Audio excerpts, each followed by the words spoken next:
नमस्कार दोस्तों, बहुत बहुत स्वागत है आज के इस वीडियो में ईपीएस 95 पेंशन धारकों के लिए एक बड़ी खुशखबरी निकल कर आई है। तो उसी के बारे में अभी मैं आपको इस वीडियो में जानकारी देने वाला हूँ। तो जी हाँ दोस्तों, ईपीएस 1995 पेंशन धारकों को हायर पेंशन के भुगतान के लिए मद्रास हाई कोर्ट द्वारा हाल ही में एक फैसला जो है वो दिया गया है। तो जी हाँ दोस्तों, आज के इस वीडियो में ये जो बड़ी अपडेट ईपीएस 95 पेंशन धारकों की हायर पेंशन भुगतान के संदर्भ में निकल कर आई है, तो उसी के बारे में अभी मैं आपको इस वीडियो में जानकारी देने वाला हूँ। और इसी तरह के अपडेट जानने के लिए अगर आपने चैनल को अभी तक सब्सक्राइब नहीं किया है तो वीडियो के नीचे जो रेड कलर का बटन है उसे प्रेस करके आप चैनल को सब्सक्राइब करके रख लीजिए, ताकि आगे जो आने वाले अपडेट है तो उसका नोटिफिकेशन आपको सबसे पहले मिल सके।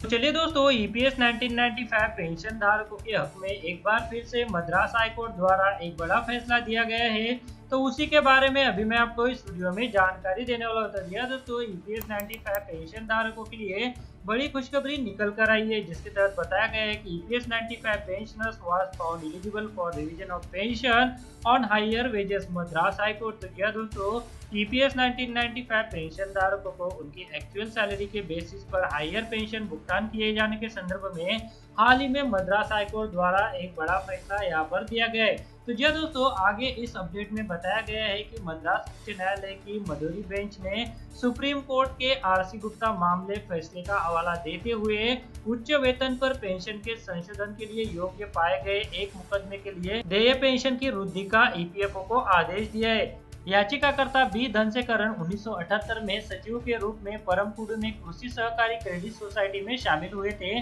और 2012 में सेवानिवृत्त हो गए। उन्होंने याचिका में कहा था कि 1992 से वे पूरे वेतन पर भविष्य निधि के योगदान दिया है, न कि वेतन की सीमा के आधार पर। कर्मचारी पेंशन योजना 1995 की धारा 11 के तहत पेंशन भोगी वेतन के निर्धारण पर अधिकतम पेंशन योग्य वेतन प्रति माह 6,500 तक सीमित था। हालांकि अगर नियोक्ता और कर्मचारी के विकल्प पर इस योजना के शुरू होने की तारीख से वेतन का भुगतान 6,500 प्रति माह से अधिक हो, या उस तिथि से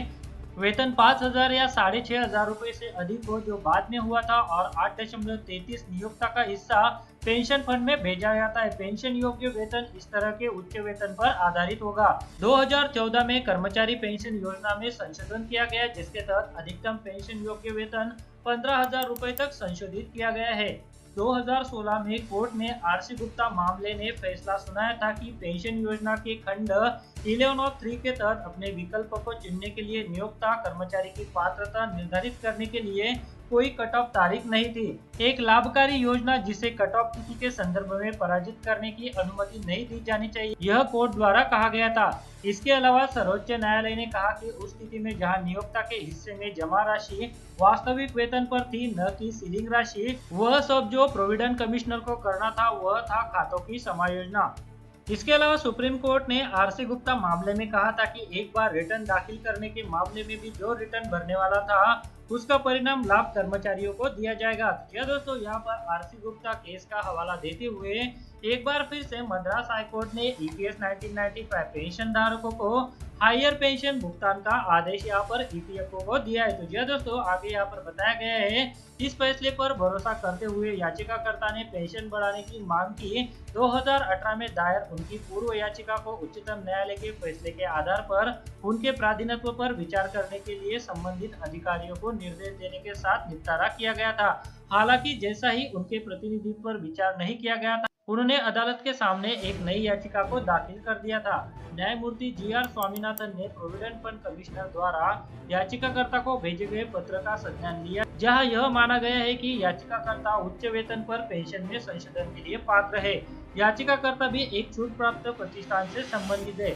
सीलिंग सीमा के संबंध में याचिकाकर्ता के संपूर्ण वेतन में कटौती 1992 से लेकर 2012 तक की गई थी। इसलिए आरसी गुप्ता के मामले में दिया गया आदेश वर्तमान मामले के लिए भी लागू होगा, ऐसा अदालत ने कहा है। इसने अतिरिक्त केंद्रीय भविष्य निधि आयुक्त और पेंशन निधि आयुक्त को सर्वोच्च न्यायालय के फैसले के अनुसार लागू करने का आदेश दिया है। तो जी हाँ दोस्तों, यहाँ पर ये जो बड़ा अपडेट निकल कर आया था, जिसमें मद्रास हाईकोर्ट द्वारा एक बार फिर से ईपीएस 1995 पेंशन धारकों को आरसी गुप्ता केस का हवाला देते हुए हायर पेंशन भुगतान किए जाने के लिए यहाँ पर ईपीएफओ को आदेश जारी कर दिया गया है। तो जी हाँ दोस्तों, जो याचिकाकर्ता थे तो उन्होंने जो सीलिंग लिमिट 5,000 या फिर 7,500 रुपए जो कि बाद में की गई थी, तो उसके लिमिट पर ना करके उनके द्वारा उनकी पूरी सैलरी पर एम्प्लॉय प्रोविडेंट फंड में जो है वो ईपीएस के तहत जो है वो कंट्रीब्यूशन किया गया है। यानी उनका जो उच्चतम वेतन रिटायरमेंट के दौरान था, तो उस वेतन पर जो है वो उनका कंट्रीब्यूशन जो है वो एम्प्लॉय पेंशन स्कीम में होता आ रहा था, ऐसा ईपीएफओ द्वारा भी माना गया था।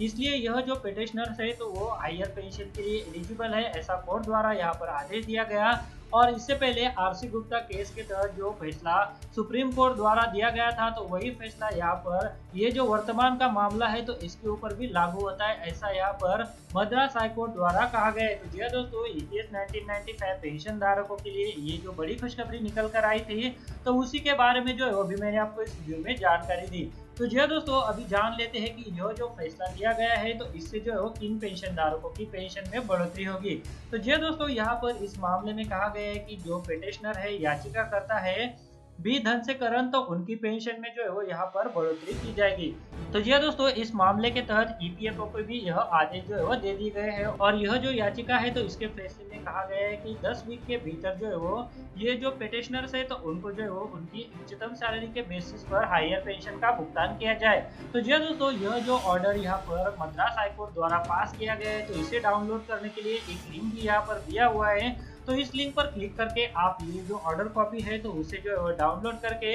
अपने रेफरेंस के लिए जो है वो रख सकते हैं। तो दोस्तों, यहाँ पर हायर पेंशन पाने के लिए ईपीएफओ द्वारा सबसे पहले कहा जाता है कि आप जो है वो एम्प्लॉय पेंशन स्कीम में जो है वो आपके उच्चतम सैलरी पर कंट्रीब्यूशन दे। उसके बाद ही जब आप रिटायर हो जाते हैं तो आपको जो है वो आपकी पूरी सैलरी का जो है वो पेंशन का भुगतान किया जाता है, यानी आपको हायर पेंशन का भुगतान किया जाता है। जिन कर्मचारियों ने उनके सेवा काल का दौरान धारा 11(3) के तहत जो ऑप्शन है तो उसे अगर नहीं चुना है, यानी जो ज्वाइंट ऑप्शन का फॉर्म होता है जिसे कर्मचारी और एम्प्लॉयर द्वारा दोनों की सहमति में ईपीएफओ के पास दिया जाता है, उसके बाद एम्प्लॉय पेंशन स्कीम में कर्मचारी की जो पूरी सैलरी के बेसिस पर जो 8.33% बनता है तो उसको जो है वो एम्प्लॉय पेंशन स्कीम में जो है वो जमा किया जाता है। इसी के तहत ये जो पेटिशनर है तो इनके द्वारा भी उनकी जो सैलरी है तो उसके बेसिस पर जो है वो 8.33% जो कंट्रीब्यूशन है वो एम्प्लॉय पेंशन स्कीम में 1992 से लेकर 2012 यानी रिटायर होने तक जो है वो किया गया।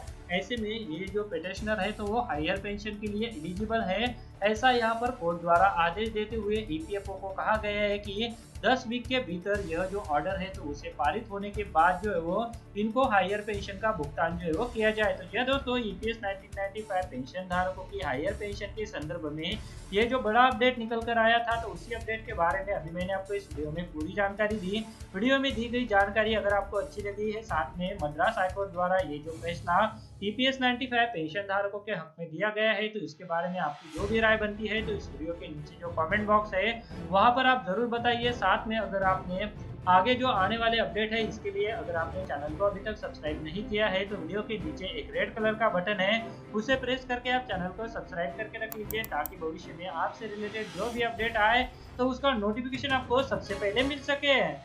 इस वीडियो को देखने के लिए आपका बहुत बहुत धन्यवाद। अगर आपको कोई सवाल है या फिर कोई कमेंट है तो आप इस वीडियो के नीचे जो कमेंट बॉक्स है वहाँ पे कर सकते हैं। और साथ में दोस्तों, अगर आप मेरे चैनल पे पहली बार विजिट करें तो मेरे चैनल को सब्सक्राइब कीजिए और जो उसके बाद बेल का आइकॉन आएगा उसे भी आप प्रेस कर दीजिए, ताकि मेरे जो आने वाले वीडियोज़ है वो सबसे पहले आपको देखने को मिल सके।